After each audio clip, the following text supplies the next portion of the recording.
One click. An act so small it barely registered as movement. An act so immense it would reshape his life and thousands of others waiting in the same darkness, longing for permission to speak. The weight of their laughter crushed him against the lockers as they sneered, "You're too ugly to be seen." But what those bullies never realized was that their cruelest words would one day form the foundation of something extraordinary. Today, those same words reach millions, transformed into messages of strength and self-acceptance. This is the story of how one boy turned profound rejection into a movement that is reshaping the way we see ourselves. His journey begins in that suffocating moment when everything darkened except for something deep inside him that refused to surrender. The darkness before dawn, a life defined by others' cruelty. Every morning Alex felt like he was walking toward an execution. The school bus ride was a slow march, each stop adding more potential tormentors to the metal cage. He had mastered the art of invisibility. Shoulders hunched, eyes down, hoodie pulled tight despite the season.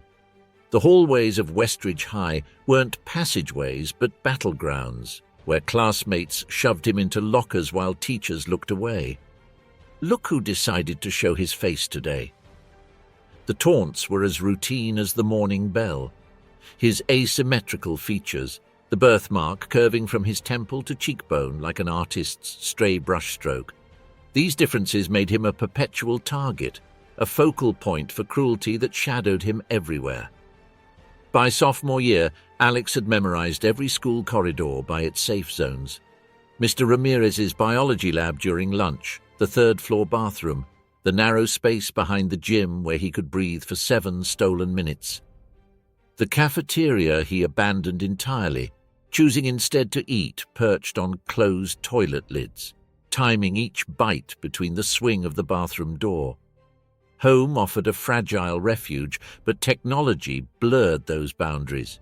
His bedroom became another war zone as notifications arrived in ruthless clusters, manipulated school photos, direct messages laced with feigned kindness that quickly turned to venom. His phone, once a source of connection, became an instrument of torture he couldn't bring himself to turn off. Frankenstein's reject, Two-Face's uglier brother, human birth defect. These words eroded his sense of self, carving wounds deeper than any bruise. Years later, these very phrases would title his most powerful content series, but at the time they were simply the vocabulary of his undoing. His grades crumbled alongside his spirit.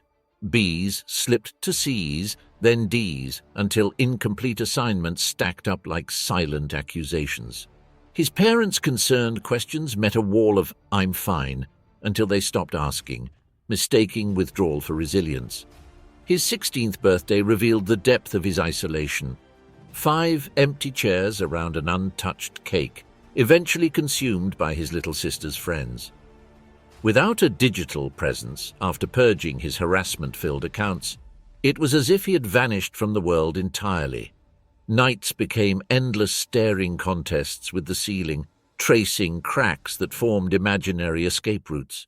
His body bore the toll of his mind's torment, headaches, unexplainable stomach pain, weight loss that hollowed his cheeks. Science validates the suffering of the outcast. Chronic social rejection ignites the same neural pathways as physical pain. His cortisol levels remained dangerously high, wearing down his immune system. Constant hypervigilance drained his body, forcing him to live in a perpetual state of fight or flight. One cold November night, with rain whispering against the window, Alex opened a blank document. "To whoever finds this," he typed. His fingers moved instinctively, recording every wound, every name, every lunch spent in solitude. 3 hours and 17 pages later, without planning, he activated his laptop's video function. The words from his suicide note became raw testimony. His voice wavered and steadied as he spoke his pain aloud. When he finished, he stared at the completed video. Post. The button glowed on his screen. His trembling hand hovered over the mouse. That single click could mark his final surrender, or his first act of defiance. The first whisper, finding voice in vulnerability. That single click sent his anguish into the digital void, where most confessions fade unnoticed. But Alex's vulnerability struck a nerve in the algorithm in ways no one predicted. The internet, the very weapon used to destroy him, was about to become his sanctuary. For 3 excruciating hours, he lay on his bed staring at the ceiling, his phone face down on his nightstand like a ticking bomb. He imagined the backlash forming, the mocking comments brewing, the fresh ammunition he had willingly handed to his tormentors. When he finally found the courage to check, his hands trembled so violently he dropped his phone twice before unlocking the screen. The notification count made his breath hitch. 17 comments, 32 likes, 4 shares. His thumb hovered over the app icon, a part of him desperate to delete everything and disappear. But something deeper pulled him forward. The first comment appeared. "I've never heard someone describe exactly what I feel every day. Thank you for making me feel less alone." Alex blinked, scrolled. Another. "This is me at my school too. How do you survive it?" Not mockery, not cruelty, recognition. In his dim bedroom, illuminated only by the blue light of his screen, Alex's face crumpled with a strange relief. Perhaps for the first time he was truly seen. His 17-minute video lacked the polished aesthetics that dominated social media. His acne was visible, his asymmetrical features unfiltered. His voice cracked when he spoke of finding a dead rat in his locker. Like an unvarnished painting revealing more truth than a perfect photograph, his rawness created something rare. Authentic humanity. By morning, the view count reached 300. A week later, 2,000. He started posting more, unscripted thoughts captured between classes, late-night reflections recorded in whispers. Each upload strengthened his voice. "I'm keeping it real," he said in his third video, gesturing to the crack in the wall behind him. "This has been here since I was 9. I used to think broken things needed to be hidden. Now I think maybe they just need to be acknowledged." That line, unplanned, became his first viral quote.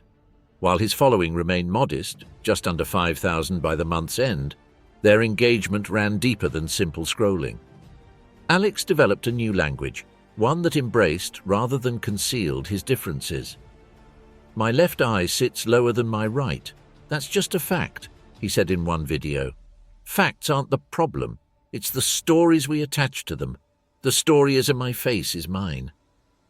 His dead phone was just the beginning. Alex stared at the black screen, a brief respite from the relentless flood of notifications. Fame hadn't arrived with celebration. It had crashed into his life like a tidal wave, sweeping away the foundations of his carefully constructed isolation. The morning after his phone died, he borrowed his mother's laptop and logged in. The numbers stunned him. 250,000 followers, thousands of messages, and emails from major media outlets. The world had ignored his suffering until it became something consumable. "I didn't know how to be a person people recognized," Alex later admitted. "I had spent years trying to be invisible, and suddenly strangers were stopping me at the grocery store, crying, telling me I'd saved their lives." His first public encounter happened at a coffee shop. A girl approached, hands shaking, eyes filled with tears. "You made me feel like maybe I deserved to exist," she whispered before walking away. Alex stood frozen, his coffee growing cold. The weight of carrying other people's hopes settled heavily on his shoulders. Visibility attracted unexpected vultures. A brand representative offered $5,000 for him to mention their skincare line designed for imperfect skin. A talent agency promised to maximize his trauma narrative for optimal platform growth. Their words made him nauseous. His features, once a source of pain, had become marketable assets. His mother noticed him withdrawing again, but differently this time. "It's like he traded one prison for another," she confided. "Before, he was trapped by their hatred. Now he's trapped by their expectations." The algorithm rewarded vulnerability, but only the kind that fed an audience's appetite for pain. When Alex posted about progress and healing, engagement dropped. Some accused him of not being authentic anymore. It was as if people only valued his suffering, not his growth. Then came an unexpected message from Jason Bennett, one of his former tormentors. The apology teetered between justification and regret. 3 more followed from different classmates, each performing varying degrees of contrition. But it was Michael's message that left Alex paralyzed. "What I did to you was cruel and unforgivable. I've watched every video. I'm not asking for forgiveness. I just want you to know that you've changed at least one of the people who hurt you." A week later, Michael asked, "Would you consider letting me apologize publicly? Maybe it would help other bullies see what they're doing before it's too late." For the first time, the power had shifted. Alex had control over the narrative. He could expose Michael, forgive him, or ignore him, choices he had never been given before. "I realized that whatever I chose would send a message about justice, forgiveness, and healing," he later reflected. During this time, Alex found solace in other creators who had turned pain into purpose. Their late-night calls became sacred spaces where they discussed the weight of their platforms, the guilt of monetizing trauma, and the pressure to always be in recovery. It was in these conversations that Alex realized something crucial. His story wasn't just about survival, it was about transformation. Those late-night conversations with fellow creators became Alex's sanctuary, a space where the weight of visibility was understood. While many influencers remained trapped in the cycle of emotional exposure, Alex was quietly redefining his purpose. He had spent months pouring his pain into videos, but now a new question emerged. What if vulnerability wasn't just something to be consumed, but something to be taught? 8 months into his journey, he launched a 5-part video series titled Reclaiming Your Reflection. The series introduced concepts like feature ownership and narrative disruption, tools designed to help others reclaim their self-worth. One young woman, who had been mocked for her prominent nose, used Alex's techniques to challenge herself, photographing her profile from angles she once avoided, then turning those images into an art series celebrating her silhouette. "The parts of yourself they used as weapons are actually your greatest armor," became one of Alex's most shared phrases. It appeared on shirts, in journal entries, even as tattoos inked onto skin. Another key idea, reflective identity, challenged people to examine how much of their self-image was merely a reflection of other people's opinions. But the shift away from raw confession sparked resistance. Some longtime followers missed his earlier unfiltered emotion. "I feel like you're turning into another self-help influencer," one wrote. Others accused him of losing his authenticity. Alex addressed their concerns head-on in a candid video, filmed in the same dimly lit bedroom where his journey had started. "I'm not moving away from my pain," he said, his voice steady. "I'm refusing to let it remain shapeless. My hurt deserves structure. Your hurt deserves structure. Otherwise, we're just drowning in feelings without lifelines." This philosophy became the foundation for his most ambitious project, Transformation Frameworks, an interactive workshop co-developed with Dr. Eliza Chen, a clinical psychologist specializing in appearance-related trauma. Some critics accused him of offering unlicensed therapy. He clarified, "I'm not a therapist. I'm not here to diagnose or treat. I'm offering navigation tools from someone who's walked similar terrain." His signature 3-step process, acknowledge, source, reclaim, helped thousands confront their deepest insecurities. But his most profound innovation came in the form of reflection circles, moderated community spaces where participants could share experiences, free from judgment or comparison. Unlike social media, where pain often turned into spectacle, these spaces nurtured real healing.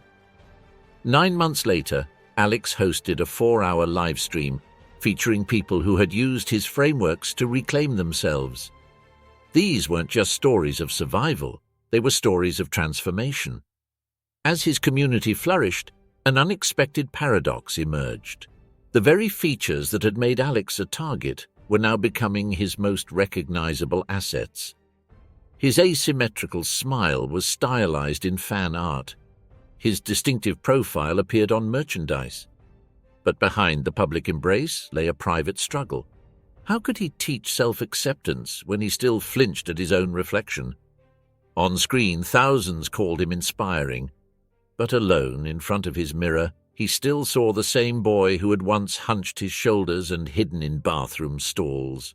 "I'd read comments calling me handsome or brave," he admitted in an unfiltered live stream, "and I'd literally look around my empty room wondering who they were talking about." This disconnect showed up in subtle ways. During video edits, he found himself cropping out frames that highlighted his jawline asymmetry, only to force himself to restore them. His designer, May, noticed this pattern and proposed something radical, incorporating his features into his brand identity. The logo she created featured a stylized outline of his face, the exact angle he'd once avoided, rendered in his signature blue. "It was like watching someone build a monument to a version of me I was still learning to recognize," he later wrote. Success hadn't erased the scars of rejection. Panic attacks still seized him before public appearances. Insomnia kept him scrolling through comments at 3 a.m. With his therapist, he developed grounding rituals, a 10-minute meditation on physical presence, a small stone to hold before speaking, a 24-hour digital detox after releasing vulnerable content. At his first TEDx talk, these rituals saved him. As he stepped onto the stage, the old impulse to hide gripped him. He knew exactly how to position himself so his bad side remained unseen. Instead, he reached into his pocket, grasped his grounding stone, and rotated deliberately so the full symmetry of his face was visible to the audience. "I spent years perfecting the art of selective visibility," he began. "I could tell you exactly which angles made me look most normal. I became an expert at hiding in plain sight. The audience's silence wasn't the silence of rejection. It was the silence of recognition." 3 days later, a message arrived from a 14-year-old boy. "I had the pills in my hand when YouTube suggested your video.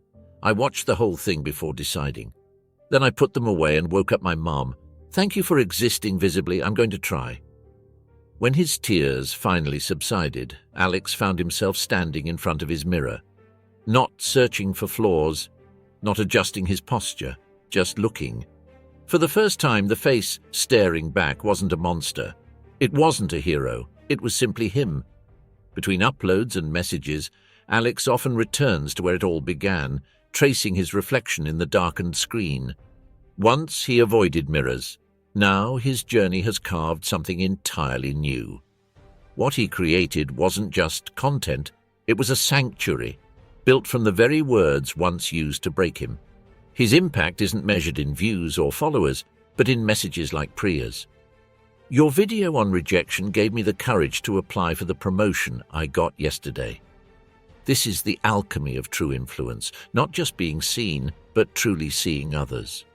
Through daily practices of vulnerability, Alex has become the mirror he never had, reflecting back possibilities.